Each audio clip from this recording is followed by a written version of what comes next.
You've seen my reviews of Wonder Artistic models, and obviously I think very highly of them.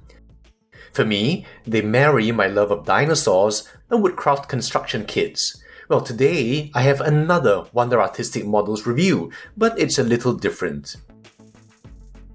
A few of you have written me to ask for ideas on to scale humans to display with your dinosaurs. Unfortunately, my knowledge on this is very little. First, there's this model that came with many deluxe collectors advertised at 1 to 40th scale. Then I have these very cheap miniatures I managed to find belonging to 1 to 35. But what about the other scales? What about 110, 120, 130, and so on? It became rather tedious to find a figure for all these sizes, and what more, figures that look uniform and of the same aesthetic. Enter the Wonder Artistic Models Humanoids set. Now these are woodkit pieces, but are the simplest of the simple when it comes to WAM models. Just the figure, and the disc support, and you're done. And here's the whole set. It comes in 8 different scales: 110, 115, 20, 25, 30, 35, 40, and 50. Now these are based on a human that's 1.75 meters or 5 feet 8 inches tall. And if you're interested in how the scales change, if you chose a reference person of different heights, WAM gives you this convenient table. There are 3 benefits I can think of for these. First, obviously, it drives home how big an animal was, provided it's scaled correctly, and acknowledging that for many prehistoric animals, we won't know the exact dimensions. For example, look at this wonderful wild safari Silophysis. All that marvelous detail. This is about 1 to 10 scale. So this is how big it would be next to us. And also in 110 is this prehistoric weirdo, the Diatopodentatus. And this illustrates that not all aquatic reptiles were large.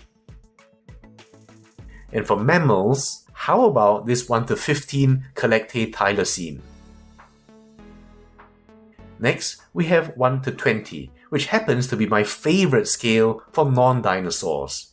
So here we have the Collectae smock,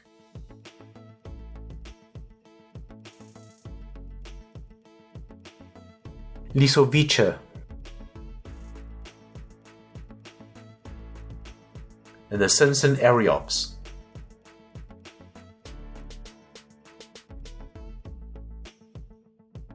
And whoa, look at this mother, the eye-toy Paraceratherium.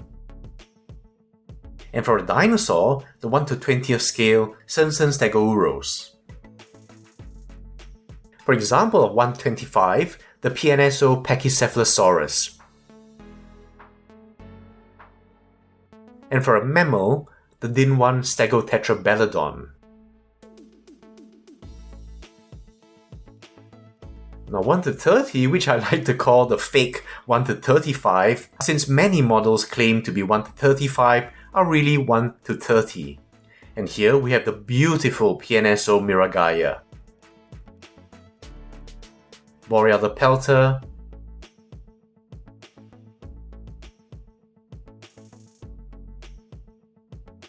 Tuotiangsaurus,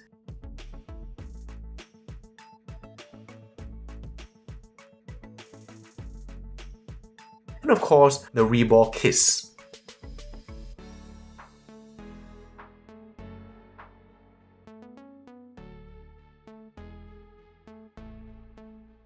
Then the ever popular 1 to 35, which is my new favorite for dinosaurs. And here's the most recent PNSO, the Dinochirus.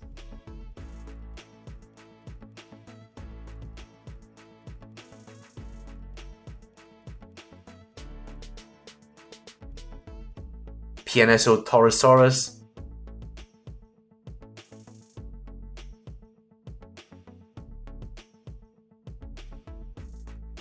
of course Wilson the T-Rex.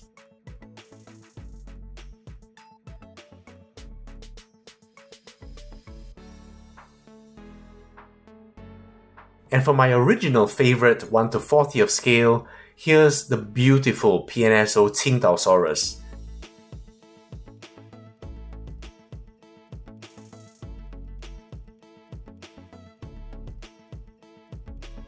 The Eofauna Atlasaurus.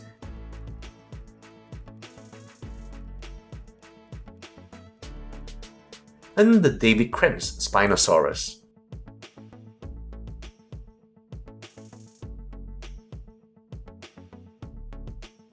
Unfortunately, I don't have any 1 to 50th scale models I can think of.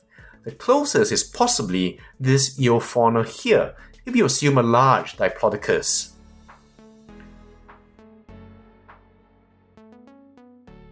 Now second, it can teach us to appreciate what going up or down in scale really means. For a start, it brings home the point that when we say scale X is close to scale Y, we have to be careful.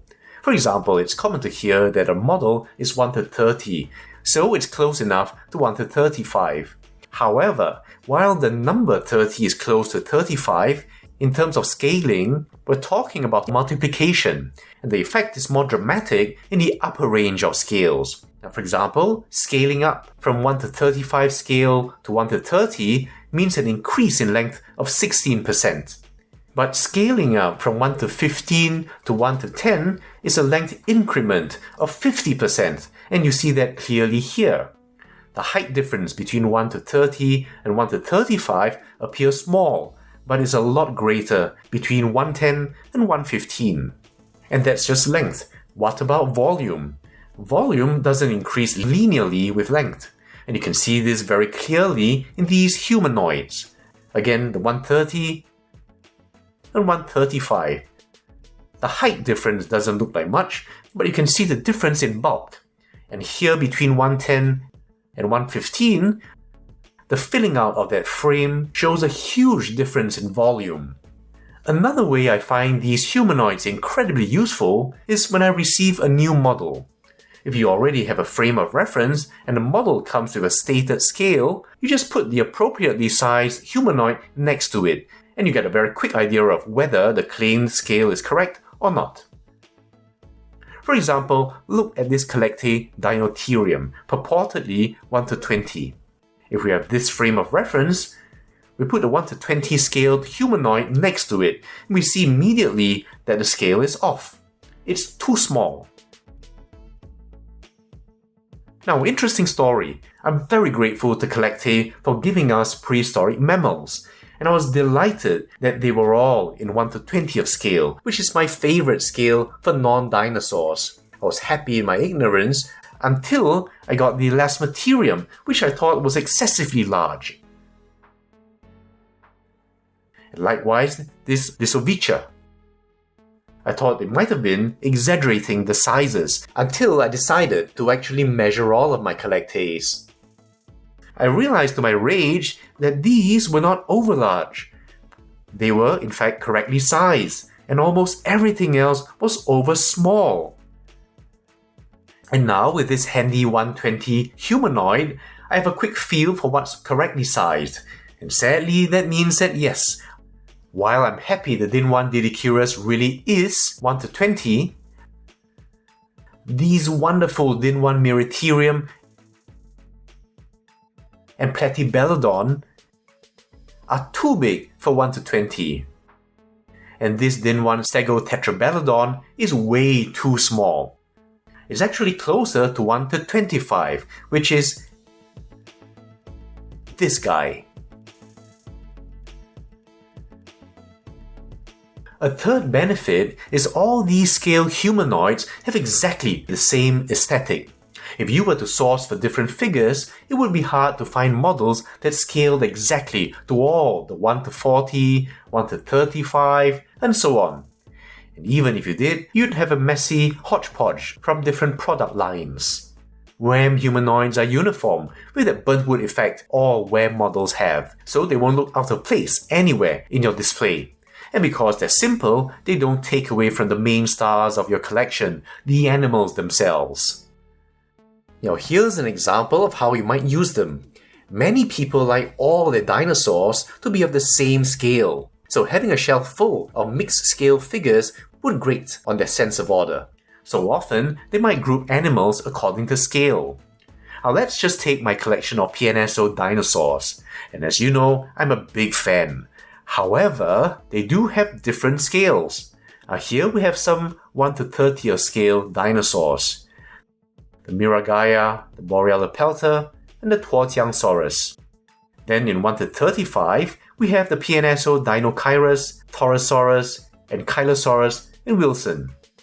In 1 to 40th, we have the Qingdaosaurus and Leviathan, yes, which I know isn't a dinosaur. Now this might look like a mess until you add some organization just by dropping one of these. So here go the 1 to 30th, the 135, and the 140. Now everything looks ordered, sensible, and any viewers, and especially children, will immediately get a sense of scale. I started out with the Carnegies, and I absolutely loved the idea they were all 1 to 40 of scale, and you could see relative sizes. I was absolutely in love with the Carnegie Dinosaur Mountain, although, well, my parents never got that for me. I realize now that not all the Carnegies were exactly strictly scaled, but they were close. But later on, they openly relaxed their scales and everything changed.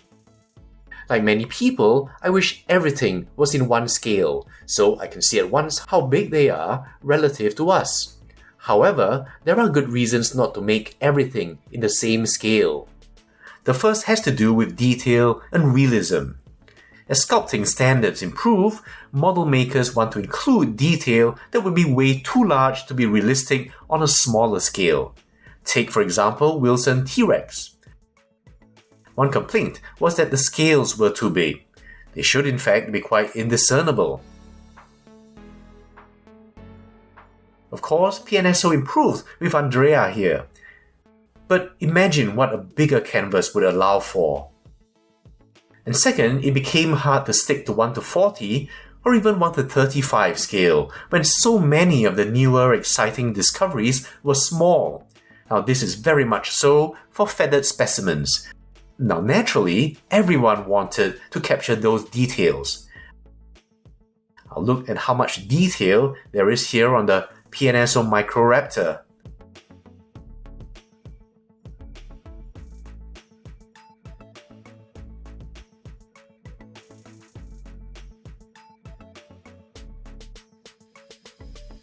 And on the wild Safari Deinonychus.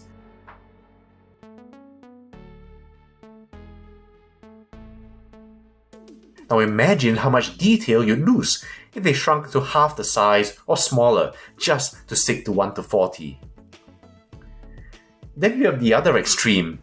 For example, I remember that when Creative Beast Studio produced 1 to 18 scale ceratopsians, there were some people who were upset that that would be out of scale to their 1 to 6 scale raptors. Now I understand that, but a couple of people even said that David Silver should have offered 1/6 ceratopsians to complement the raptors. Now I seriously don't know if they were trolling, but let's put things in perspective.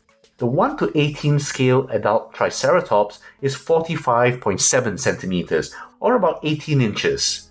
Referencing an 8.2 meter or 27 foot adult. A 1/6 scale model would be 1.4 meters or 4.5 feet long, taking up more space than most people can spare and costing an arm, leg, and kidney for shipping. And thirdly, even if a very skilled sculptor could cram in a lot of detail at a small size, it might be too difficult to see. Look, for example, at this cute little dino zoo Stegosaurus. Taking an estimated length of 1.8 meters or 5.1 feet gives a scale of about 1 to 40, my old Carnegie favorite. However, even though the detail itself is very good, it's quite hard to make out with the naked eye, especially if your eyesight is flagging like mine. Now look at this 1 to 20th scale Simpson Stegosaurus. Without much effort, you can make out a lot more detail. And that's why mixed scales are here to stay. And even though annoying, using something like these humanoids creatively might ameliorate that irritation a little. Alright, so that's it. I'm glad to have these humanoids, and I can now retire my various assorted human figures and replace them with something more uniform. A wonderful idea I'm surprised no one has thought of before. Now, one suggestion I do have for Wonder Artistic models would be to include a 1 to 45 scale in a future iteration. There are quite a few models now made in the 1 to 45 scale. Particularly if you're a fan of PNSO, you'll see that larger animals like Himalayasaurus and Mamensisaurus are in 1 to 45. And if PNSO continues this trend, then 1 to 45 would be a very useful scale comparator to have. So that's it. Wonder Artistic Models has given us something innovative and creative, and yet different from its usual skeletal woodkits. And speaking of which, I can't wait to see what their next dinosaur is. I'll see you soon with another video.